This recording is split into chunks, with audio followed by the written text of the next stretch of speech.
Unique New York. Unique New York. The Human Torch was denied a bank loan. The arsonist had oddly shaped feet. Okay, here we go. Ladies and gentlemen, I am ready. Thank you for joining me for a review of the topic that we've just recently been covering, which is the United States becoming a world power. At this time, the turn of the century, late 1800s, early 1900s, we see the United States beginning to become involved in world affairs, things going on outside of its own borders, and we're trying to determine, should the actions of the United States in these world affairs be praised, woohoo, yeah, all right, or condemned, boo, no, this is no good. So we'll begin with the territory of Alaska. Alaska at this point is controlled by Russia, and the year that we're talking about is 1867, and the Secretary of State, William Seward, works to convince Congress that purchasing Alaska would be a good, wise idea. He has a really difficult time with this because Alaska seems to be nothing but a frozen icebox, a frozen tundra, and many members of Congress say this is a folly, a mistake, this is utterly absurd and ridiculous, this is simply preposterous to try to purchase this land. But he convinces them to offer $7.2 million to Russia, which Russia accepts, and it works out to be about 2 cents per acre. Well, it turns out that this is actually a very wise decision. Alaska is full of resources. It is very rich in timber and minerals and oil, and the United States benefits a lot from purchasing Alaska in 1867. In 1959, Alaska becomes the 49th state. There was another territory, the Pacific Islands of Hawaii, so these are Hawaiian Islands, and Americans had settled here in Hawaii because basically with missionaries to spread religion to the Hawaiian Islanders who had been here for centuries. Well, some American sugar planters decide they are going to go and settle in Hawaii and use the rich, fertile soil to plant sugarcane and pineapples and send these goods back to the United States. Well, as time goes on, those sugar planters and pineapple planters are sending their goods to the United States, the continental United States, but they're being charged tariffs, taxes, and they're being taxed at a higher rate than the sugar cane that is coming from the continental United States. So the sugar planters and pineapple planters have a desire to make Hawaii part of the United States.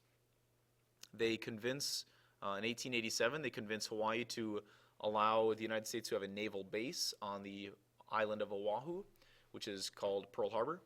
And with a little bit of military pressure, the United States is able to successfully gain Hawaii for the United States. And so this happens in 1898, the Hawaiian Islands are annexed. The same year that Alaska is admitted as a state, Hawaii is also admitted as the 50th state, so this is in 1959. So now the United States has a couple new territories, and it begins to cast its gaze on the rest of the world to see what other territories around the world could be part of the United States. And this idea of extending your power or your rule over another country is called imperialism. We talked extensively about imperialism, and we saw that it got its start. For centuries, the European countries had been imperializing, colonizing different territories of the world. We looked at this political cartoon on the left here of the African continent being pulled in numerous directions by European countries, all wanting a piece of Africa, the mad scramble for Africa.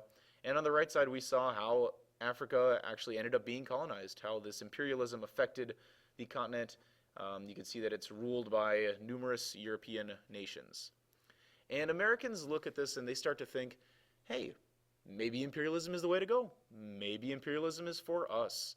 And the factors that really fueled American imperialism around the turn of the century are these three items. The first one is a desire for new mines, new plantations, new resources.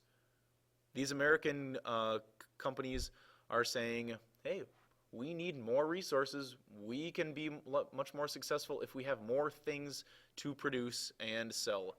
So they have a desire for new resources. There's also a desire or a thirst for new markets. American companies had been so successful in creating things and creating goods that they were running out of people to sell them to. So they needed new people around the world to buy their goods. And a third reason was simply a belief in cultural superiority, the belief that the Anglo-Saxon race and the main religion of Christianity were superior to all others and needed to be spread around the world. So now we've got some desire for imperialism, and the United States is trying to figure out, well, what other territories could we gain to meet these factors? Well, it just so happens that only 90 to 100 miles away from the southern tip of Florida, there's an island called Cuba, and Cuba is rich in resources. It is, it's very fertile farming soil, and there are Americans that have been settling here and doing the same thing that they did in Hawaii, planting sugar. So these sugar planters also would like for Cuba to be part of the United States or to have the rights to sell their goods to the United States. And the problem or the thing blocking is that Cuba is ruled by Spain. Now, Spain is a European country, and the only way that those sugar planters can really be as successful as they would like is if they were part of the United States. The other factor is that Cubans had long resented Spain and Spanish control. In 1865 and then again in 1895, they made attempts to overthrow their rulers, to rebel against the Spanish government. Both times they were unsuccessful. Both times the Spanish government squashed the Cuban rebellion. And in 1895, this second attempt, Spain responds by, in a really harsh way, they respond by putting Cubans in reconcentration camps, forced work or forced labor camps. And the conditions of these forced labor camps or these reconcentration camps is very, very poor conditions. Over tens of thousands and even hundreds of thousands of Cubans die in these reconcentration camps. They're malnourished, they have bad food, bad water, and there are all these Cubans dying. So Americans are looking at Cuba and they're saying, well, it'd be nice to have that territory for the resources. It'd be nice to help these Cubans gain their independence, and the United States decides to send the USS Maine, a U.S. battleship, down to Havana Bay, the harbor of Havana, as sort of a show of maybe a threat, maybe a show of force, maybe a show of support. The motive is not exactly clear, but the fact is that this USS Maine sits in the harbor for 3 weeks, and then all of a sudden, this happens. It explodes. And the unexplained explosion kills over 260 U.S. sailors. Well, now Americans had already the desire to help Cuba, and now they might have a little bit more motivation because U.S. sailors have been killed. And they're reading in the papers that the Maine explosion could have been caused by a bomb or a torpedo, that the destruction of the warship Maine was the work of an enemy.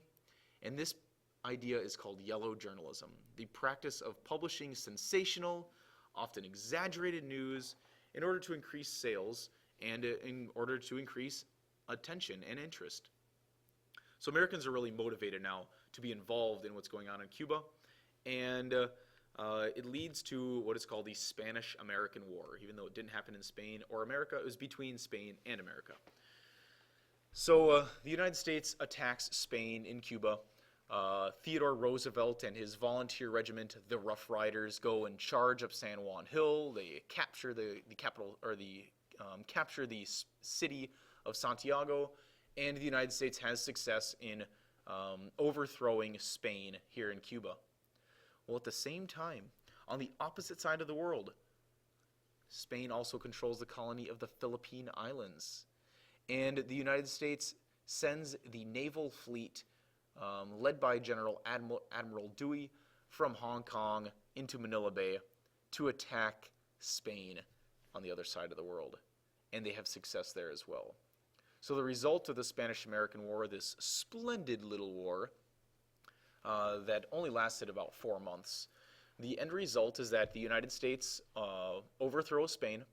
The United States gains the Philippine Islands, which is now an American territory. The United States gains the island of Puerto Rico, which you see on the left side, which was also a Spanish possession. The United States gains the island of Guam in the Pacific Islands, which was also a Spanish possession. And the United States returns Cuba to independence. So the Cubans gain their own independence. And as a condition of this, the United States also gains a territory on Cuba called Guantanamo Bay, which is now going to be a United States naval base. So as a result of Spanish-American War, the United States gains new territories. And Theodore Roosevelt has all this success and gains all kinds of fame, leading his Rough Riders during this charge up San Juan Hill in Cuba, and returns to the United States to run for president and become president. So now we no longer call him General Roosevelt. We call him now President Roosevelt. And President Roosevelt continues this policy of imperialism by casting his gaze to Panama. Well, Panama is in Central America, and his interest here is in building a canal. And the purpose for the canal is to shorten the distance, the shipping line between the east coast of the United States, here, to the west coast of the United States, here.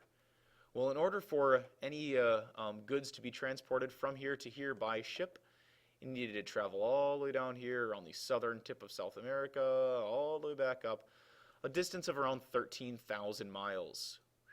Well, that takes a long time. The Panama Canal, or the Isthmus of Panama, is only about 40 miles across. And Roosevelt says, well, let's build this canal through here. The problem is that Panama is controlled by this country of Colombia. Well, Theodore Roosevelt decides to offer Colombia $10 million to purchase this Panama Canal Zone, which Colombia denies. So Roosevelt sends United States battleships down to Panama to help Panama, finger quotes, help Panama gain its independence. They succeed, Colombia retreats, and Panama has gained its independence. Now the United States can simply offer Panama the $10 million for this canal zone, which they agree to. And construction of the Panama Canal begins through here, which is this territory right here. And it's now going to shorten up the shipping lane from the east coast to the west coast to only about 5,000 miles. About 8,000 miles of distance is saved. Now this is helpful for shipping goods, but it's also helpful for the United States to move its military quickly, to move its navy from one sea, the Atlantic Ocean, over here to the Pacific Ocean. Okay. There were some challenges in building the Panama Canal, though it wasn't real simple. There was lots of disease. It was a real swampy area. So mosquitoes carried yellow fever, malaria, and actually about 5,600 workers died during these 10 years. So the completion 10 years later is in 1914, and around the same time that this canal is accomplished and successful, the United States is starting to see something going on in the opposite side of the world in Europe. In 1914, we're starting to see a lot of strife and distress going on. But we'll save that for another review video. Let me just close up by saying that the United States gained these territories: Alaska and Hawaii, Guam and Puerto Rico. The Philippines was successful in establishing a naval base in Cuba, and the canal zone in Panama, which created the Panama Canal. That's all for now. We'll check back in for a review of World War I. Thank you so much for listening.